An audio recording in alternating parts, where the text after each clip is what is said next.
Hans itu memang total ada puluhan ribu kata. Begitu mendengar itu mungkin kita syok ya. Masa kita harus menghafalkan satu persatu sampai puluhan ribu baru bisa menguasai bahasa Mandarin?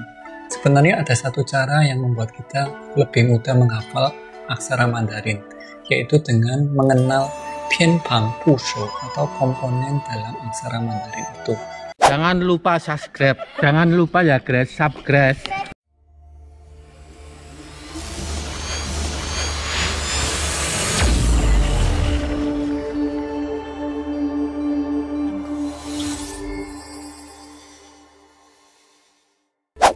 Halo semuanya, Tajahau. Bertemu lagi dengan saya di channel aku Xin yang belajar bahasa Mandarin untuk pemula. Berisi tentang cara mudah belajar bahasa Mandarin, baik menulis, membaca, mendengar, dan berbicara bahasa Mandarin.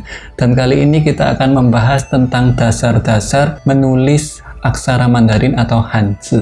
Akan saya bagi dalam 3 episode video singkat dalam YouTube ini, yaitu yang pertama tentang bihua dan bishun, unsur goresan dan urutan goresan. Kemudian video kedua tentang pianpang pusho, yaitu tentang komponen aksara itu. Dan ketiga tentang aksara-aksara yang mempunyai cara baca yang berbeda-beda dan bagaimana mengetiknya di dalam komputer. Oke, sekarang episode kedua membahas tentang pianpang pusho. Pianpang adalah komponen aksara Mandarin yang mengandung beberapa unsur goresan, seperti di episode pertama digabung jadi satu menjadi komponen aksara Mandarin.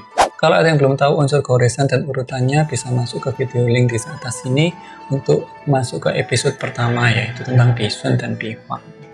Pianpang itu adalah komponen aksara Mandarin. Dalam bahasa Inggris disebut dengan radikal, tapi bukan aliran ya. Radikal di sini adalah komponen aksara Mandarin. Pianpang atau komponen aksara Mandarin ini dibagi menjadi 2 jenis, yaitu xingpang dan shengpang. Xingpang itu adalah komponen yang menunjukkan bentuk atau arti dari huruf itu. Shengpang adalah komponen yang menunjukkan suara atau cara melafalkannya. Tuh, meskipun tidak persis ya, mungkin nanti ada beda sedikit dengan nadanya atau dengan awalannya atau akhirannya. Xingpang atau komponen yang menunjukkan arti atau bentuk dari aksara itu total ada 99. Dan biasanya kalau di dalam kamus disebut dengan pusho. Sedangkan shengpang atau komponen yang menunjukkan bunyi atau cara melafalkannya lebih dari 1000 buah, dan biasanya digunakan untuk pembelajaran menulis aksara dasar. Nah, karena mayoritas aksara Hanzi dalam bahasa Mandarin sekitar 30% itu adalah bentuknya xing shen zi, yaitu aksara yang ada 2 komponen, yaitu komponen suara dan komponen arti. Yang saya akan perkenalkan hari ini adalah 10 komponen arti yang paling sering dipakai. Yang pertama yaitu san dian shui. Asal di dalam aksara Mandarin itu ada komponen berbentuk seperti ini. San dian shui berarti berhubungan dengan air ya. He artinya sungai. Ini adalah komponen arti, ini adalah komponen suara. Artinya mengandung air, suaranya seperti ke. Kalau ini adalah ke. Digabung jadi ke. Ya. Ke. Contoh lain yaitu han. Ini komponen arti berhubungan dengan air. Kemudian ini bacanya adalah kan. Setelah digabung jadi han, artinya keringat. Yang kedua yaitu ti shou pang heng shu zhe ti. Ya, ti shou pang adalah hubungannya dengan tangan. Biasanya kata kerja yang memakai tangan. Pai, komponen artinya berhubungan dengan tangan. Komponen suaranya adalah pai, jadi pai. Misalnya kita aksara ini kita tidak tahu, tapi kita bisa tebak-tebak kira-kira suaranya seperti pai. Pai bertepuk tangan. Bertepuk tangan mengandung arti pakai tangan kan, jadi pakai ti shou pang. Kemudian mo, komponen arti berhubungan dengan tangan. Komponen suara adalah mo, nada 4. Setelah digabung jadinya mo, nada 1. Artinya menyentuh. Menyentuh kan pakai tangan ya, jadi pakai komponen arti ti shou pang. Yang ketiga yaitu kou zi pang. Kotak kecil di sebelah kiri ya, kou zi pang.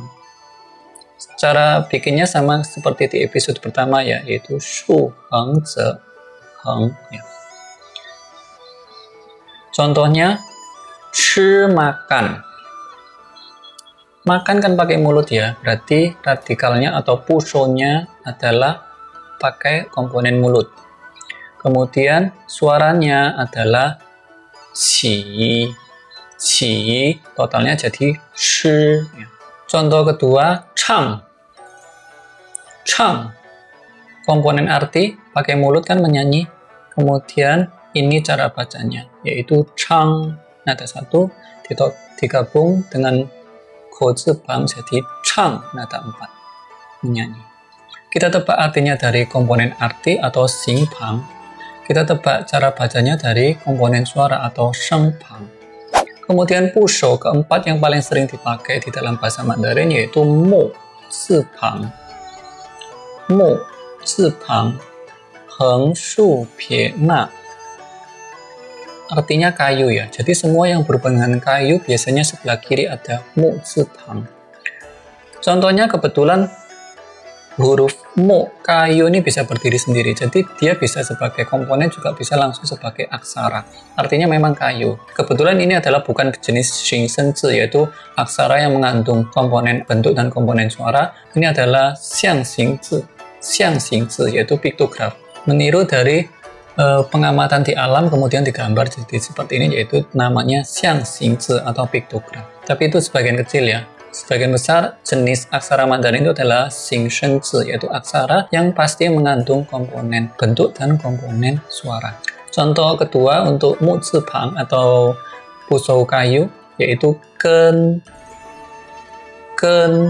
Ini adalah komponen arti atau komponen bentuk berhubungan dengan kayu. Ini adalah komponen baca atau komponen suara, ken. Nah, kalau sudah digabung jadi ken artinya akar. Pusho kelima yang paling sering dipakai yaitu cao zi tou, ada di atas ya. Kalau tadi semua yang 4 di awal adalah di sebelah kiri semua ya. Sekarang cao zi tou itu makanya namanya tou karena dia posisinya ada di atas. Semua aksara yang di atasnya ada bentuk seperti ini berarti ada hubungannya dengan rumput. Contohnya cao, jadi berhubungan dengan rumput dan suaranya kalau ini diambil bawahnya aja suaranya adalah cao dan total ternyata adalah cao, artinya memang rumput ya. Kemudian hua, ini ada hubungannya dengan rumput. Kemudian cara baca yang di bawahnya adalah hua nada 4 setelah digabung dengan cao zi tou jadi hua nada 1 artinya bunga ya. Pusho ke-6 yang paling sering dipakai yaitu dan orang kan biasanya tulisannya gini ya kalau sebagai aksara. Nah, kalau sebagai pusho tulisannya seperti ini di sebelah kiri ya. Tan ren pang namanya. Tan ren pang ya, orang tunggal ya. Contohnya yaitu men. Kalau kita ambil ininya aja adalah men nada 2. Tapi kalau sudah digabung dengan tan ren pang jadi men nada ringan. Artinya bentuk jamak dari kata benda yang berbentuk orang. Jadi semua kata benda yang bentuknya orang itu kita bisa jamakkan dengan men tambahkan men di belakang. Kalau bahasa Inggris kan tambahkan s atau es ya di semua kata benda untuk yang jamak. Kalau bahasa Mandarin untuk khusus kata benda yang bentuknya orang kita bisa tambahkan men di belakang. Contohnya lao shi adalah guru. Kalau guru-guru berarti lao shi men.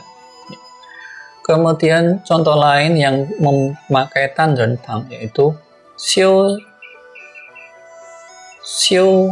Ini adalah jenis lain dari aksara Mandarin yaitu hui yi zi, yaitu komposisi atau gabungan dari dua aksara, gabungan antara orang dan pohon.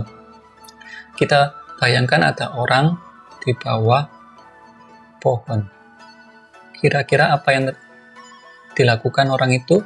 Yaitu beristirahat. Kalau ini kita tidak bisa analisis dari komponen arti dan komponen suara karena ini bukan xing shen zi. Yang bisa kita analisis dengan komponen arti dan komponen suara adalah xing shen zi seperti contoh-contoh sebelumnya. Memang mayoritas aksara Mandarin itu adalah xing shen zi. Nah, kalau yang ini adalah jenis hui yi zi yaitu komposisi dua aksara atau gabungan. Tentang hui yi zi meskipun kita tidak bisa analisis dari komponen suara dan komponen arti, tapi kita tetap bisa pakai logika seperti tadi ya, ada orang di bawah pohon, berarti dia sedang istirahat. Pusho yang ketujuh yang paling sering dipakai yaitu yan zi pang. kalau dia sebagai aksara sendiri, yen ini adalah kata-kata ya. Nah, kalau sebagai puso, komponen arti, dia bentuknya jadi seperti ini, berubah seperti ini. Namanya yen zipang di sebelah kiri. Contohnya adalah yu, bahasa.